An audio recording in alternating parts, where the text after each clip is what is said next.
Hello साथियों, नमस्कार आप सभी को। आज की इस वीडियो में हम डिस्कस करेंगे महाकुंभ 2025 से संबंधित जीके के सभी प्रश्नों को जो आपके एग्जाम के पॉइंट ऑफ व्यू से साथ ही पूछे जाएंगे। इन सभी प्रश्नों को आप लोग एक बार पढ़ लीजिएगा। आप किसी भी कॉम्पिटेटिव एग्जाम की तैयारी कर रहे हैं तो यहाँ से आपके एग्जाम में डेफिनेटली क्वेश्चन देखने को मिलेगा। तो दोस्तों, महाकुंभ 2025 से जितने भी इंपॉर्टेंट क्वेश्चन बन सकते हैं सभी क्वेश्चन इस वीडियो में हम तैयार किए हैं। इस वीडियो में आपको 35 क्वेश्चन कराएंगे और इन सभी अगर 35 क्वेश्चन को आप लोग एक बार पढ़ लेते हैं, एग्जाम में जो भी क्वेश्चन आपका पूछा जाएगा 100% है कि इससे बाहर नहीं जाएगा। तो इसलिए आप लोग इन सभी क्वेश्चन को पढ़ लीजिएगा और इंपॉर्टेंट क्वेश्चन है आपके एग्जाम के पॉइंट ऑफ व्यू से। तो स्टार्ट करें उससे पहले आपको बता दें, अगर आपने चैनल को सब्सक्राइब नहीं किया है तो दोस्तों चैनल को अभी सब्सक्राइब करके बेल आइकन को ऑन कर लो। इसी तरह से आपको मोस्ट इंपॉर्टेंट टॉपिक के क्वेश्चन को आपको प्रैक्टिस कराते रहेंगे। आइए स्टार्ट करते हैं पहले क्वेश्चन से। पहले क्वेश्चन को देखिएगा, प्रयागराज महाकुंभ मेला 2025 कब से शुरू हुआ था? यानी पूछा जाएगा क्वेश्चन कि प्रयागराज महाकुंभ मेले का आयोजन कब से हुआ था। तो 2025 में मेले का आयोजन किस डेट से शुरुआत हुई थी? याद रख लेना, इसकी शुरुआत 13 जनवरी 2025 से हुई थी। ऑप्शन ए इसका बिल्कुल करेक्ट आंसर होगा। अब लास्ट में क्वेश्चन पूछा जा सकता है कि इसका जो है समापन किस तिथि को हुआ था, तो वो भी क्वेश्चन हम आपको बताएंगे। जितने भी आपके एग्जाम के लिए इंपॉर्टेंट क्वेश्चन बन सकते हैं आपको सभी क्वेश्चन हम इस वीडियो के माध्यम से कराने वाले हैं। तो इसका आंसर क्या होगा? 13 जनवरी 2025 बिल्कुल करेक्ट होगा।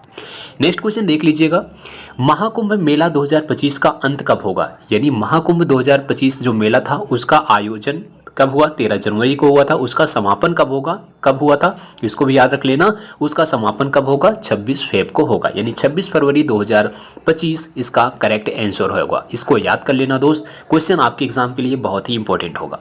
थर्ड क्वेश्चन देखिएगा, प्रयागराज को पहले किस नाम से जाना जाता था? प्रयागराज को पहले क्या कहा जाता था? याद रख लेना, इसे पहले क्या कहा जाता था? इलाहाबाद के नाम से भी जाना जाता था।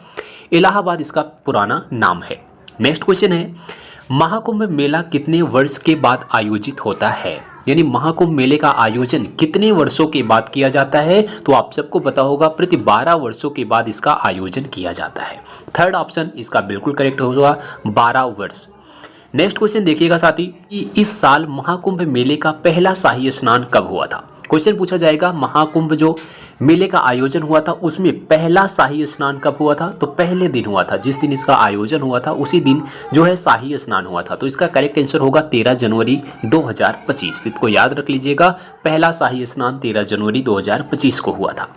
नेक्स्ट क्वेश्चन है कि महाकुंभ मेला कितने दिनों तक चलेगा? यानी महाकुंभ जो मेले का आयोजन किया गया था वो टोटल कितने दिनों के लिए किया गया था? इसको याद रख लेना साथी, 45 दिनों के लिए किया गया था। तो 45 दिन, थर्ड ऑप्शन इसका करेक्ट होगा। अगला क्वेश्चन है, 2025 के महाकुंभ में तीर्थ यात्रियों की अनुमानित संख्या कितनी है? यानी जो 2025 में महाकुंभ का आयोजन हुआ था उसमें टोटल कितने श्रद्धालुओं का अनुमान लगाया गया था, कितने श्रद्धालु आएंगे? तो याद रख लेना, इसमें 45 करोड़ जो है 45 करोड़ लोगों को अनुमान लगाया गया था कि इसमें तीर्थ यात्रियों की संख्या जो होगी वो 45 करोड़ होगी। तो ऑप्शन डी इसका बिल्कुल करेक्ट होगा। नेक्स्ट क्वेश्चन देखिएगा, महाकुंभ मेले का आयोजन और देखरेख कौन करता है? यानी जो महाकुंभ मेले का आयोजन हुआ है इसका आयोजन और देखरेख किसके अंडर आता है? तो किसके अंदर आएगा ये? साथ ही उत्तर प्रदेश सरकार के अंतर्गत आएगा। तो ऑप्शन बी इसका बिल्कुल करेक्ट आंसर होगा, क्योंकि इसका जो आयोजन हो रहा है कहाँ हुआ है? यूपी के इलाहाबाद यानी प्रयागराज में हुआ है। तो इसके यूपी के जो है उत्तर प्रदेश सरकार के अंडर इसका जो है आयोजन और देखरेख किया जाएगा। तो उत्तर प्रदेश ऑप्शन इसका बिल्कुल करेक्ट होगा। नेक्स्ट क्वेश्चन देखिएगा, भारत में सबसे पुराना कुंभ मेला स्थल कौन सा है? तो दोस्तों याद रख लेना, भारत में सबसे पुराने अगर बात किया जाए कुंभ मेले स्थल की तो इसमें आपका प्रयागराज ऑप्शन करेक्ट होगा। लेकिन ध्यान से देखिएगा, इसमें पूछा क्या जा रहा है? पुराना जो है कुंभ मेला, तो सबसे पुराना प्रयागराज है। इसके अलावा पूछा जाएगा कि भारत में कुंभ मेले का आयोजन कहाँ कहाँ किया जाता है? तो आपका हरिद्वार में भी होता है, नासिक में भी होता है, उज्जैन में होता है, प्रयागराज में होता है। 4 स्थानों पर इसका आयोजन किया जाता है, लेकिन सबसे पुराने की अगर बात किया जाए उसमें आपका प्रयागराज ऑप्शन साथी बिल्कुल करेक्ट होगा। नेक्स्ट क्वेश्चन देखिएगा, महाकुंभ मेले के समापन का प्रतीक कौन सा त्योहार है? यानी जब इसका समापन होगा उस टाइम उसका कौन सा त्योहार है? कौन से त्योहार के नाम से जाना जाएगा? याद रख लेना, माघी पूर्णिमा के नाम से जाना जाएगा। थर्ड ऑप्शन इसका करेक्ट होगा। अगला क्वेश्चन देखिएगा, त्रिवेणी संगम पर सरस्वती नदी किसका प्रतीक है? त्रिवेणी संगम पर जो सरस्वती नदी है वो किसका प्रतीक है पूछा गया है। तो याद रख लेना, पौराणिक अदृश्य नदी का जो है प्रतीक है। ऑप्शन बी इसका करेक्ट आंसर होगा। अगला क्वेश्चन देखिएगा, महाकुंभ मेले का समय चक्र कितना होता है? समय चक्र का अर्थ समझिएगा, इसका मतलब है कि महाकुंभ मेले का जो है आयोजन कितने समय के बाद होता है। तो आपको अभी हमने बताया था प्रति 12 वर्ष के बाद इसका आयोजन होता है। इसका जो समय होता है, टाइम पीरियड होता है, वो 12 वर्ष होता है, 12 साल होता है। तो थर्ड ऑप्शन इसका बिल्कुल करेक्ट होगा, हर 12 साल के बाद इसका आयोजन किया जाता है। नेक्स्ट क्वेश्चन देखिएगा कि कौन सा शहर 2025 में महाकुंभ की मेजबानी करेगा। यानी अब क्वेश्चन आएगा कि 2025 में महाकुंभ की मेजबानी कौन सा शहर किया था, तो आपका साथी प्रयागराज इसका करेक्ट आंसर होगा, क्योंकि इस बार 2025 का जो महाकुंभ का आयोजन हुआ है वो आपके प्रयागराज शहर में हुआ है। नेक्स्ट क्वेश्चन देखिएगा, प्रयागराज महाकुंभ में कौन सी नदी का संगम महत्वपूर्ण है। तो प्रयागराज में पूछा गया है महाकुंभ में कौन सी नदियों का संगम महत्वपूर्ण है, कौन कौन सी नदी का मिलन होता है। तो आप सबको पता होगा गंगा यमुना सरस्वती का मिलन होता है। तो ऑप्शन बी इसका करेक्ट आंसर होगा। ये क्वेश्चन इंपॉर्टेंट है, इसको याद रख लेना। नेक्स्ट क्वेश्चन देखिएगा, 2025 महाकुंभ के दौरान पहला शाही स्नान कब होगा। तो हमने इसके पहले डेट आपको बताया था 13 जनवरी को, लेकिन अगर इसमें पूछा जाए त्योहारों के नाम से दिया जाए कि कौन सा त्योहार के दिन पहला शाही स्नान हुआ था, तो इसमें आपका मकर संक्रांति बिल्कुल सही होगा। मकर संक्रांति के टाइम जो है पहला शाही स्नान हुआ था। नेक्स्ट क्वेश्चन देखिएगा, किस हिंदू ग्रंथ में कुल मेले की उत्पत्ति का उल्लेख है। यानी इसमें से देखेंगे रामायण, महाभारत, भगवत गीता और पुराण में से कहा गया है कुल मेले की उत्पत्ति का उल्लेख कुंभ मेले की उत्पत्ति का उल्लेख किसमें है, तो आपको पुराण में देखने को मिलेगा। ऑप्शन डी इसका बिल्कुल करेक्ट आंसर होगा। नेक्स्ट क्वेश्चन देखिएगा, किस संगठन ने कुंभ मेले को मानवता की अमूर्त सांस्कृतिक विरासत घोषित किया है। तो किस संगठन ने किया है, याद रख लेना, यूनेस्को ने किया है। ऑप्शन ए इसका बिल्कुल करेक्ट आंसर होगा। यूनेस्को ने कुंभ मेले को मानवता की अमूर्त सांस्कृतिक विरासत में इसे घोषित किया है। नेक्स्ट क्वेश्चन देखिएगा कि कुंभ शब्द का किसका प्रतीक है। यानी कुंभ शब्द का अर्थ क्या होता है, कुंभ शब्द किसका प्रतीक है। तो कुंभ शब्द का अर्थ होता है साथी अमृत का घड़ा। तो अमृत का घड़ा इसका बिल्कुल करेक्ट आंसर होगा, इसको याद रख लेना।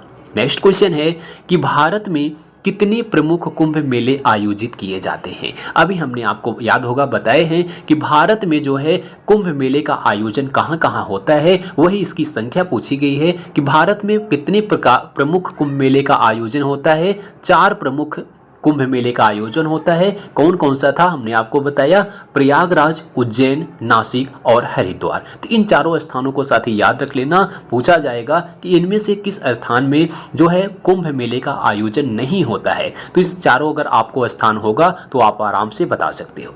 नेक्स्ट क्वेश्चन देखिएगा, कौन से ग्रहों की स्थिति कुंभ मेले का समय निर्धारित करती है। यानी कुंभ मेले का जो समय होता है किस ग्रहों की जो है समय इसे निर्धारित किया जाता है, उस टाइम कौन सा ग्रह चलता है। तो याद रख लेना उस टाइम जो है सूर्य, चंद्रमा और पृथ्वी का ग्रह होता है। तो सूर्य, चंद्रमा, पृथ्वी, ऑप्शन बी इसका करेक्ट आंसर होगा। नेक्स्ट क्वेश्चन देखिएगा, कुंभ मेले के दौरान शाही स्नान का मुख्य उद्देश्य क्या है। शाही स्नान हमने बताया कब होता है, पहले दिन हुआ था शाही स्नान, यानी मकर संक्रांति के समय। इसमें पूछा गया इसका उद्देश्य क्या होता है शाही स्नान का, तो इसको भी याद रख लेना। इसका मतलब होता है पापों को नाश करना। यानी इस दिन शाही स्नान के दिन का उद्देश्य था पापों को नाश करना। नेक्स्ट क्वेश्चन देख लीजिएगा, महाकुंभ मेला आमतौर पर किस हिंदू महीने में लगता है। अगर महीना पूछा जाए कि महाकुंभ का आयोजन किस हिंदू महीने में लगता है, तो याद रख लेना इसका जो आयोजन होता है वो माघ महीने में आयोजित होता है। तो माघ इसका बिल्कुल करेक्ट आंसर होगा।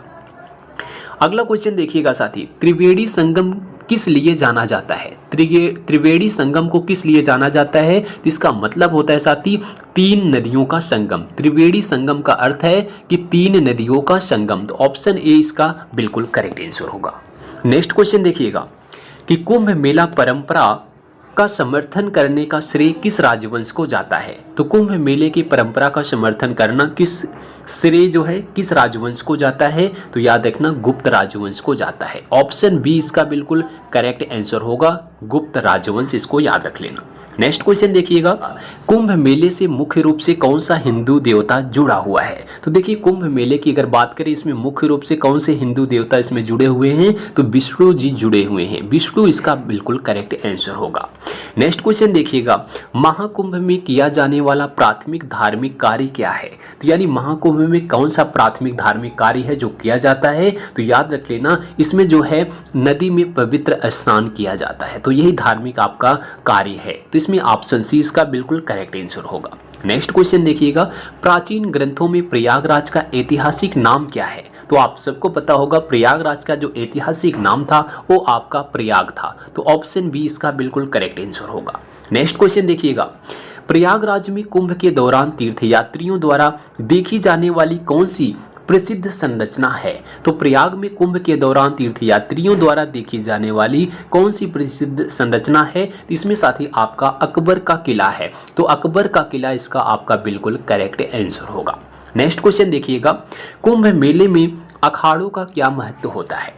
क्वेश्चन पूछा जाएगा जो उसमें अखाड़े होते हैं उसका महत्व क्या होता है? तो याद रख लेना, इसका महत्व होता है कि वे शाही स्नान का नेतृत्व करते हैं। इसका ऑप्शन बी बिल्कुल करेक्ट आंसर हो जाएगा। नेक्स्ट क्वेश्चन देखिएगा, प्रयागराज में पहले प्रलेखित कुंभ मेले के आयोजन में किस राजा की महत्वपूर्ण भूमिका थी? तो यानी इसमें पूछा गया है किस राजा की इसमें पहले महत्वपूर्ण भूमिका थी? तो याद रख लेना, इसमें हर्षवर्धन की जो है प्रमुख जो है महत्वपूर्ण भूमिका थी। हर्षवर्धन इसका करेक्ट आंसर होगा। नेक्स्ट क्वेश्चन देखिएगा, किस मुगल सम्राट ने त्रिवेणी संगम के पास किला बनवाया था? तो किले की अभी हमने आपको चर्चा किया था, जो आपका अकबर का किला है इसका निर्माण किसने कराया था? तो अकबर ने कराया था, सम्राट अकबर इसका बिल्कुल करेक्ट आंसर होगा। नेक्स्ट क्वेश्चन देखिएगा, कौन सा प्राचीन ग्रंथ कुंभ से जुड़ी समुद्र मंथन की कहानी का वर्णन करता है? समुद्र मंथन की कहानी का वर्णन इसमें से कौन से ग्रंथों में मिलती है? तो आप सबको पता होगा साथी, इसमें भागवत पुराण में मिलती है। ऑप्शन सी इसका बिल्कुल करेक्ट आंसर होगा, भागवत पुराण। नेक्स्ट क्वेश्चन देखिएगा, कुंभ मेले के दौरान संतों द्वारा पहना जाने वाला मुख्य रंग क्या है? तो आप सबने देखा होगा प्रयागराज में जितने भी संत दिखाई दे रहे होंगे उनका जो रंग था, कपड़ों का जो रंग था वो केसरिया रंग था, तो इसलिए ऑप्शन डी इसका बिल्कुल करेक्ट आंसर होगा। कुंभ मेले के दौरान संतों द्वारा पहना जाने वाला कपड़ों का जो रंग होता है वो केसरिया रंग होता है। नेक्स्ट क्वेश्चन देखिएगा, त्रिवेणी संगम पर किस नदी को अदृश्य माना जाता है? तो अभी हमने आपको बताया था अदृश्य नदी किसे माना जाता है? सरस्वती नदी को माना जाता है, तो ऑप्शन सी इसका करेक्ट आंसर होगा। इसको याद रख लेना, सरस्वती नदी अदृश्य नदी होती है। नेक्स्ट क्वेश्चन है, और किस आध्यात्मिक नेता ने कुंभ मेले को अंतर्राष्ट्रीय स्तर पर लोकप्रिय बनाया है? मोस्ट इंपोर्टेंट क्वेश्चन है, इसको याद रख लेना। किस आध्यात्मिक नेता ने कुंभ मेले को अंतर्राष्ट्रीय स्तर पर लोकप्रिय बनाया? तो इसका करेक्ट आंसर स्वामी विवेकानंद होगा। तो स्वामी विवेकानंद ने कुंभ मेले को अंतर्राष्ट्रीय स्तर पर लोकप्रिय बनाया था, तो स्वामी विवेकानंद इसका करेक्ट आंसर होगा। तो दोस्तों हमने आपको मोस्ट इंपोर्टेंट 35 जीके के क्वेश्चन को कराया जो आपके महाकुंभ से रिलेटेड हैं। ये सभी क्वेश्चन आगामी एग्जाम में जरूर आपको देखने को मिलेगा, और जितने भी क्वेश्चन आपके एग्जाम में यहाँ से पूछे जाएंगे 100% है आपका यहीं से देखने को मिलेगा। तो सभी क्वेश्चन हमने आपको कवर किया। वीडियो अच्छी लगी हो तो वीडियो को लाइक करना, दोस्तों में शेयर करना। इसी तरह से क्वेश्चन का प्रैक्टिस करने के लिए चैनल को सब्सक्राइब कीजिएगा। मिलेंगे अगली वीडियो में, तब तक के लिए जय हिंद, जय भारत।